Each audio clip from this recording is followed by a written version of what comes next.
जादूपुर नाम के गांव में करतब दिखाती एक औरत एक रेड्डी के लिए गांव में आती है।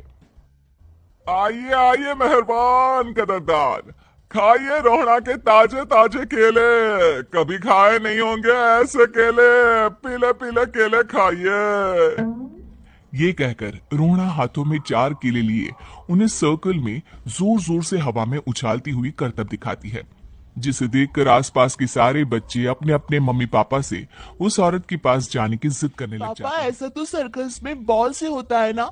ये आंटी तो केले से कर रही है। चलिए ना पापा, देखते हैं। रोहना एक पतली सी तार पर चलती हुई केलों से करतब दिखाती है। आते जाते सभी लोग बाहर रुककर उसके करतब देखते हैं और वाह वाही करते नहीं थकते। जैसे ही एक आदमी पास आकर उसे पैसे देने लग जाता है, तब वो अरे नहीं नहीं साहब, मैं करतब तो बच्चों के मन को बहलाने के लिए करती हूँ। धंधा तो मेरा केले का है। पीछे देखो मेरी रिड्डी, जो भी मेरे केले खाएगा मेरी तरह चुस्त दुरुस्त और तंदुरुस्त हो जाएगा। पता चलता है क्या कि मेरी उम्र 55 की है। अरे पर ऐसे ठंड के मौसम में कोई केला क्यों खाएगा? ये ऐसे वैसे केले नहीं है साहब, ये शरीर में गर्मी देते हैं। ठंड को दूर भगाए जो भी रोहिणा के केले खाए। पापा, अगर मुझे केले नहीं मिले तो मैं घर नहीं जाऊंगी। तभी उसके पापा कहते हैं कि बेटा, केले ठंड में कभी गर्मी नहीं देते। ये सब कहने की बातें हैं, सामान बेचने का तरीका है इनका। पर पिंकी नहीं मानती। मैं केले खाऊंगी। पिंकी की जिद के आगे नत्थू हार जाता है और उसे केले खरीद कर दे देता है। पिंकी खुश होकर केले घर ले आकर खाती है। अब मैं भी करतब करूंगी, कितना मजा आएगा। जादुई केले। पिंकी पहला केला खत्म भी नहीं करती कि वो बेहोश हो जाती है। दूसरे केले से एक काला धुआं आता है और रोहना चुड़ैल बनकर बाहर निकल आती है। मेरे भूतिया केले बच्चे न खाए, ऐसा हो ही नहीं सकता। जादूपुर वालों, कब तक बचोगे? आ गई हूं मैं रोहड़ा, जिसका कोई नहीं कर सकता सामना। रोहना पिंकी को गोद में उठाकर काले धुएं में कहीं गायब हो जाती है। शाम के वक्त नत्थू घर लौटता है और पिंकी को घर में ना पाकर उसकी माँ से कहता है, माँ, माँ पिंकी कहाँ है? अरे बेटा, उसे तो तू सुबह करतब दिखाने ले गया था ना, फिर कहाँ वापस आए तुम दोनों?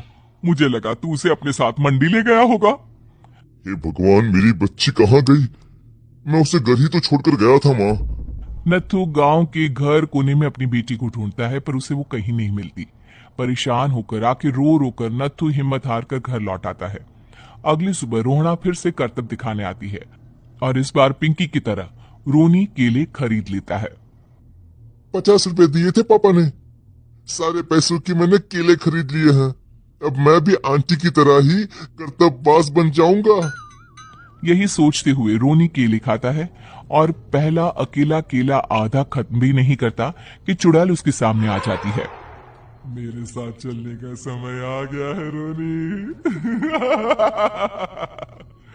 ये तो बस शुरुआत है। अब इस गांव के सारे बच्चे धीरे धीरे मेरे कब्जे में होंगे। एक बच्चा भी नहीं बचेगा।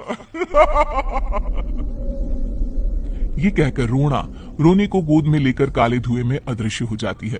इसके बाद हर रोज गांव में से कोई ना कोई बच्चा गायब होता, पर ऐसा क्यों हो रहा है किसी को भी समझ में नहीं आ पा रहा था।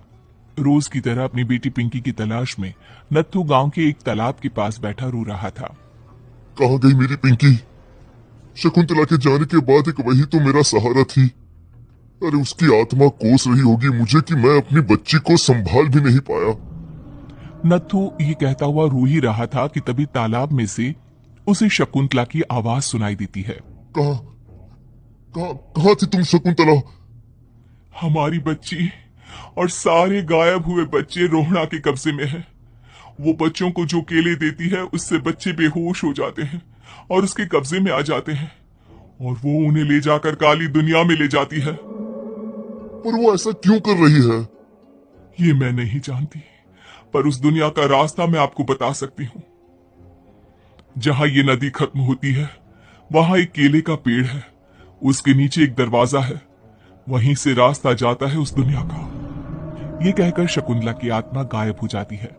गांव के सभी लोग झुंड बनाकर उसी रास्ते से काली दुनिया में चले जाते हैं और वहां देखते हैं कि सारे बच्चे वहां काम कर रहे थे। पापा मुझे ले चलो यहाँ से। पापा पापा। सभी बच्चे अपने मम्मी पापा से लिपट जाते हैं। तो तुम लोग यहां तक आ गए? क्यों हमारे बच्चों को पकड़ लिया तूने? तुझे शिकारी बनाना है तो ले, हम सब आ गए हैं, हमें खा ले। नहीं, मुझे बच्चे चाहिए। मेरे बच्चे के बदले तुम लोगों के बच्चे। क्या मतलब? मैं इसी गांव में रहने वाली एक औरत थी। केले की चोरी के इल्जाम में मेरे बेटे को गांव वालों ने इतना मारा कि वो मर गया। उसी दिन मैंने ठान लिया कि गांव वालों का भी वही हाल करूंगी। कुछ दिन बाद बेटे के चले जाने के दुख में मैं भी मर गई और मेरी भटकती आत्मा एक चुड़ैल बन गई। और फिर मैंने बदला लिया तुम सबके बच्चे छीनकर। बर्दाश्त नहीं कर पाए ना? सोचो मुझ पर क्या बीती होगी। हमें माफ कर दो रोना। पता नहीं ये किसकी गलती थी, पर हम सभी माफी मांगते हैं। हमारी खुशियां लौटा दो, तुम भी तो एक माँ हो। गांव वालों की बात सुनकर रोना का मन पिघल जाता है और वो बच्चों को छोड़ देती है। उसके बाद काली दुनिया बच्चों के लिए जादुई दुनिया बन जाती है। अब कोई भी कभी भी वहां आ जा सकता है।